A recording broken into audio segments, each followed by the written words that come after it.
இங்க இருக்க எல்லாருமே என்னோட கொஞ்சம் வயசுல சின்னவங்களா தான் இருப்பீங்கன்னு நினைக்கிறேன். உங்களுக்கும் என்ன மாதிரி நிறைய கனவு, ஆசை, லட்சியம், ஜெயிக்கணும்ன்ற வெறி எல்லாமே இருக்கும். அதனால உங்ககிட்ட இதை சொல்லணும்னு நினைக்கிறேன். நம்ம இந்த மாதிரி கனவு, லட்சியம் எல்லாம் வச்சிருக்கும் போது சுத்தி நிறைய பேர் சொல்லிக்கிட்டே இருப்பாங்க, உனக்கு எதுக்குடா இந்த தேவையில்லாத வேலை, நீ என்ன பெரியவனா, நீ என்ன ஹீரோவான்னு கேட்பாங்க. நீங்க எல்லாரும் சொல்லுங்க, ஆமாடா நான் ஹீரோ தான்.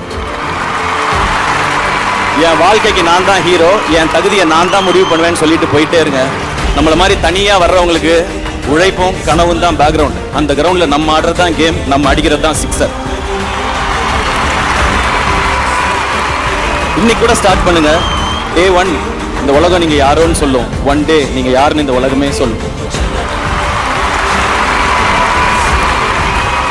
இப்ப நான் சொல்றதெல்லாம் என்ன பிடிச்சவங்களுக்கு நம்ம அண்ணன் இப்படி வந்துட்டாரு, நம்மளும் வந்துட முடியும்னு தோணும். என்ன பிடிக்காதவங்களுக்கு இவனே வந்துட்டான், நம்ம வர முடியாதான்னு தோணும். எப்படியோ நான் சொல்ல நினைக்கிறது போய் ரீச் ஆனா போதும். எனக்கு லாஸ்டா ஒன்னே ஒன்று மட்டும் சொல்லிக்கிறேன். நம்ம நல்லா இருக்கணும்னு நினைச்சு நம்மளை விமர்சனம் பண்றவங்களை சீரியஸா எடுத்துக்கங்க. நம்ம நல்லாவே இருக்கக்கூடாதுன்னு நினைச்சு விமர்சனம் பண்றவங்களை ஜோக்கா எடுத்துக்கங்க.